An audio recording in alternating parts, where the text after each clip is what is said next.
In at number 10, we have Kano. This made the list based on Kano performing at the most unexpected locations, London's Royal Albert Hall. For those of you wondering who is Kano, he is one of Grime's originators. Now I imagine some of you might be asking, what is Grime? If I could put it in one sentence, its origins were being underground rap in the UK. So now you know a bit about Kano and a bit about Grime.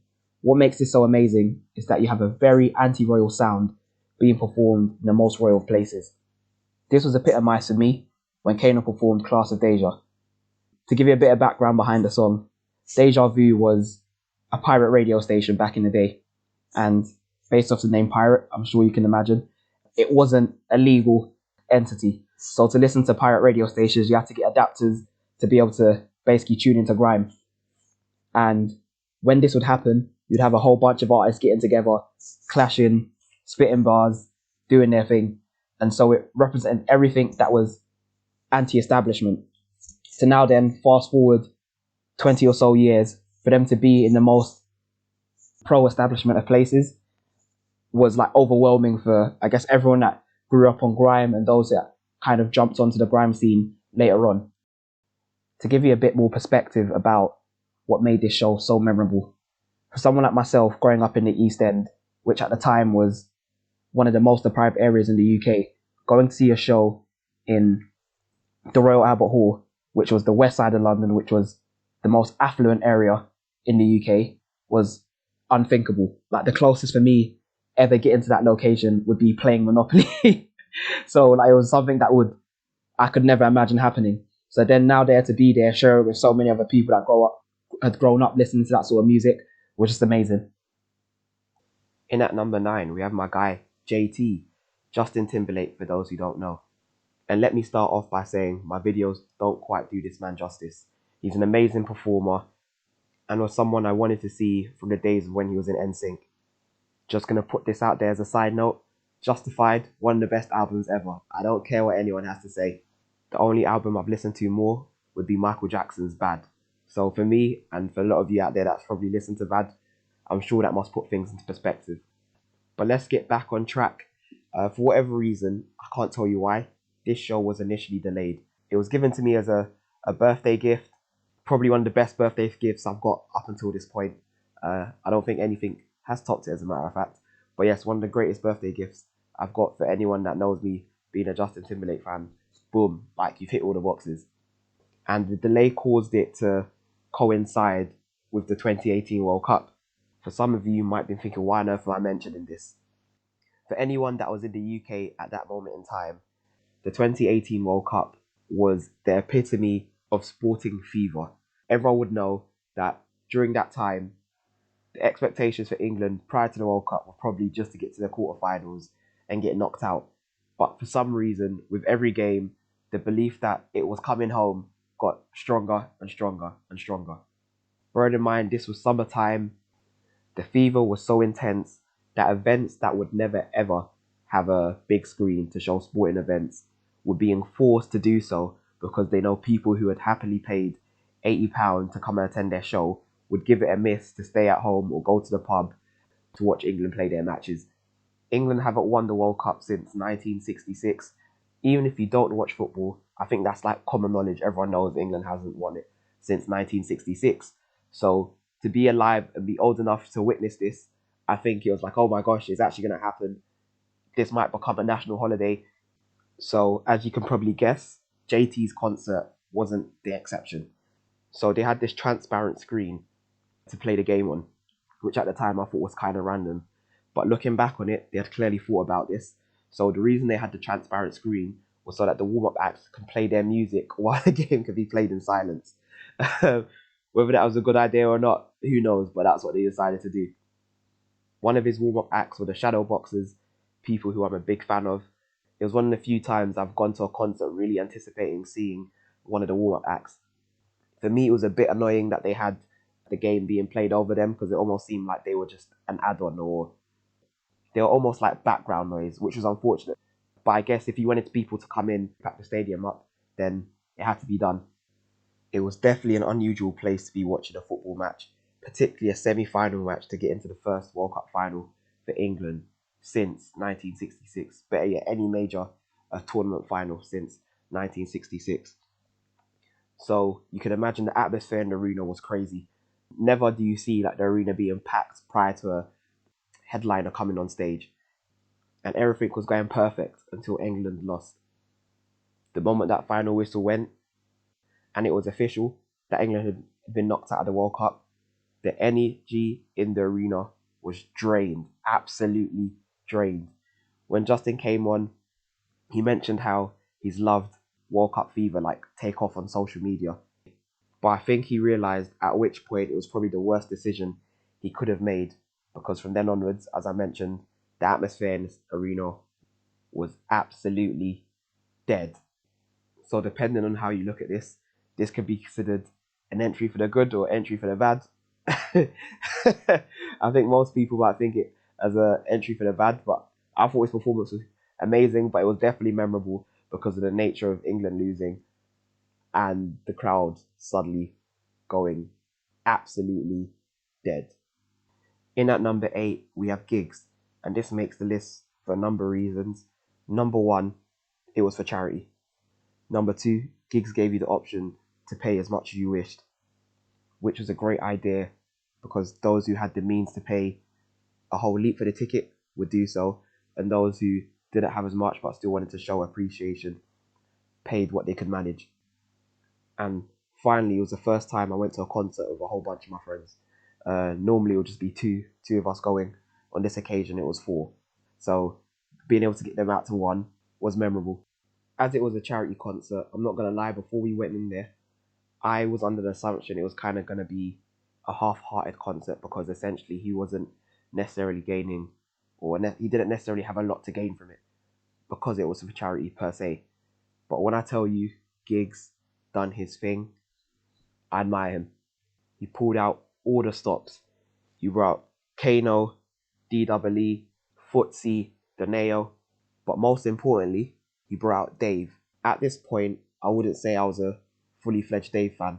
I'd listened to some of his music, but I wouldn't say Dave was that guy that was getting played in my car all the time. I had heard a lot of people talk about his verse on Peligro, saying that he went in, he bodied Giggs. I was personally reluctant to believe this. So when the track dropped and you could see everyone going crazy, you could feel the anticipation for Dave coming out. So I was thinking, okay, cool. I'm waiting, and the way the instrumental is, obviously I would link it into here, but copyright issues. I'll see if I can hum it and get away with it. The the.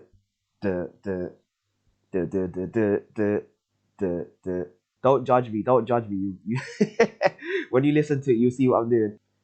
Then Dave starts his verse, and all of a sudden, bar after bar, my head is like spinning. I'm thinking, what's going on? Like, this verse is amazing. Like, I kid you not, after we left the concert, I must have played the song on repeat like a million times. Up until now, like, I can say the whole verse off by head. It's crazy.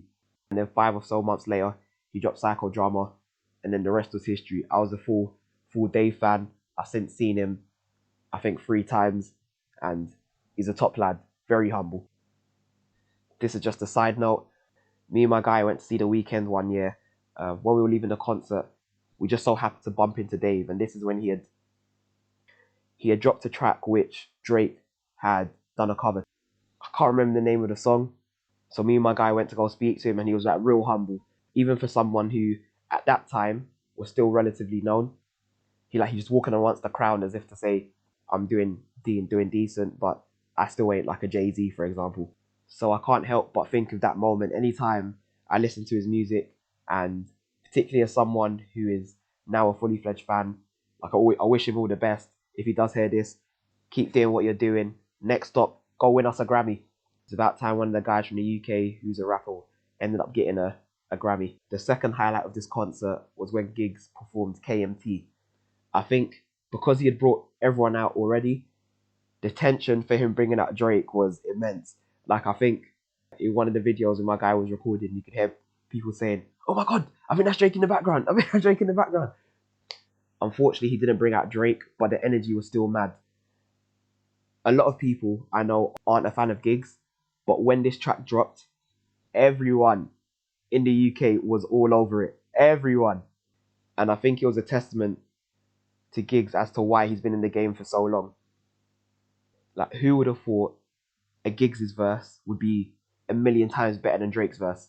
At this point, I'm imagining a lot of Americans commenting in the the comments below saying, "Oh, I'm talking nonsense." Because I remember when the track came out, there were so many memes and comments of Americans saying, "Oh, Giggs can't rap, he can't rap." But if they were to attend any party during that year and the year following, any concerts where that song got performed, anything where that song was played, the moment you heard Batman, I think anyone would struggle to find a song that produces a way bigger response. In at number 7, we have another East End boy by the name of Getz, and a performance of this caliber for me was well overdue on behalf of Getz. He's been on the grime scene from day one, has always been known for being able to drop some serious freestyles, good with clashing, come good on features. The only thing that was missing on my part was a solid album, and he finally delivered with that album in 2021 with Conflict of Interest, and that was reflected in his show getting sold out instantly at the Roundhouse. That said, I was a bit worried about how good his show was going to be. Earlier in the summer, he had done a set as part of Dizzy Rascal's show down in Crystal Palace, and I wasn't particularly convinced. It seemed like he was just going through the motions. And he had also done a show at Box Park for Eskimo Dance. I was a bit concerned about whether he was just going to be recycling a set. I was wrong, big time. He demonstrated everything about what grime meant to people like myself growing up, and he showed why grime, for me, will forever be unrivaled as a genre. Grime and the culture over here, growing up, it was just something ridiculous. So you might be wondering what I mean. He done freestyles, asking the fans to throw out words for him to rap to. The DJ started mixing his tracks with other tracks. At which point, I'm not gonna lie to you, my head was gone. Like it was amazing. On top of that, he was on stage for time, at least 90 minutes, and that's something I would expect from someone doing a show at the O2. So for him to stay on stage for that long, I think he really wanted to prove a big point to everyone out there to say, Kano's done it, Skepta's done it, Dizzy's done it. Now it's my turn. I'm on the same level with them. Don't you guys forget that. And it meant a lot to me because the last time I was at the Roundhouse, I remember seeing Rick Ross and he was on stage for like 40 minutes. And since then, I've kind of lost my respect for Rick Ross. Stay tuned to see if he stay tuned to see if he makes it into this list. For me, which cemented how much he meant and continues to mean to the grime culture, was the age demographic that attended the concert. Normally, nowadays, you'll go to a concert and people will probably be between, let's say, 16 to 21. Without a shadow of doubt, pretty much everyone at this concert, like 95% of us, were over the age of 25. And that reflected those of us that had grown up on grime. But not only that, it was a massive testament to Getz to say all these people that have followed you for how many years have come out to support you at your defining moment. And this point was proven even further when, I kid you not, I bumped into so many people I have not seen in years.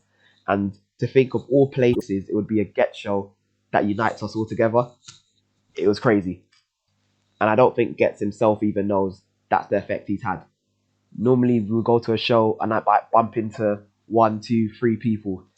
People, I kid you not, I bumped into at least 25 people I know. And 25. I don't know if any of you have bumped into more people at a concert. Please put that in the comments. And I refuse to believe that any of you have. The only downer to the concert, I would say, is Getz didn't perform IC3 with Skepta, and Little Bo Peep, he didn't bring out Dave and Wretch. Had he done those two things, it would have been absolutely complete. I could have gone home and been at peace for the rest of my life. And in at number 6, it just right now it seems like I'm plugging everyone from East London, but we've got another grime legend, and that's DEE. He started off in the jungle scene, if I'm correct, and then somehow worked his way into grime. For years I've wanted to see D Double. Everyone knows D Double. Ooh, ooh, bloka, better back. Like, I've never known someone like make people get so hyped just off of ad libs. Like, it's crazy. I remember a group of us wanted to go see him at XOYO, and the tickets sold out instantly. So I was like, I'm never gonna allow that to happen again. Next time he's got tickets, I'm gonna get them real quick. So the second time came about, and he was doing a show at Brixton Jam. D Double was just like DJing essentially. But interestingly enough, it turns out that within the scene, he's been known for being like a letdown artist. And that's probably been one of the reasons I hear a lot of people say why he hasn't gone on to reach the same heights that someone like Kano has. And that's despite everyone respecting him when he's doing his thing.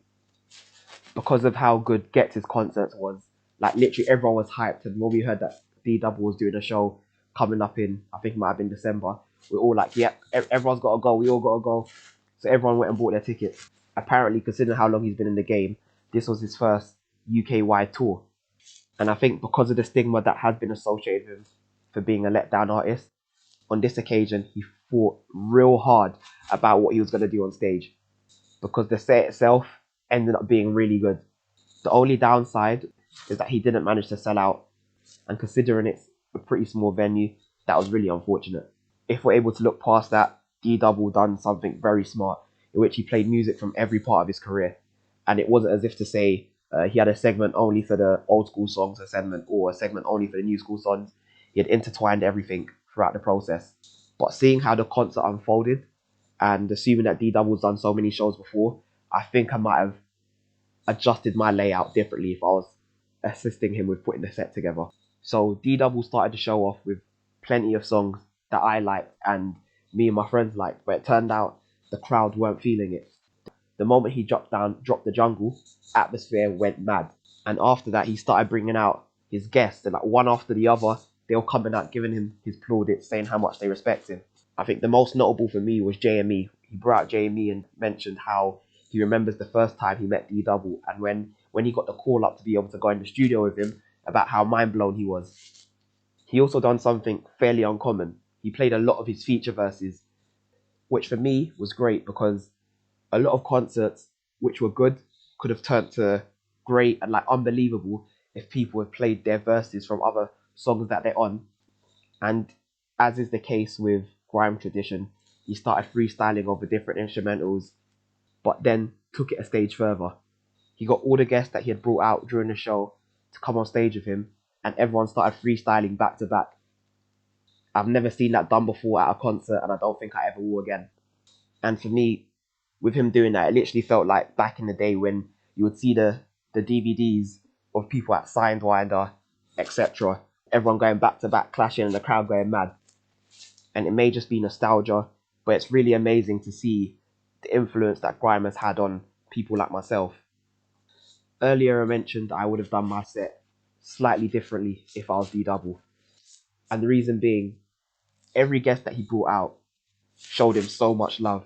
Like I kid you not, I've never seen so many artists come out and show the love that they showed for him when they finished performing their feature. Every single one of them stopped the music and said like, if it wasn't for D Double, I wouldn't be doing what I'm doing.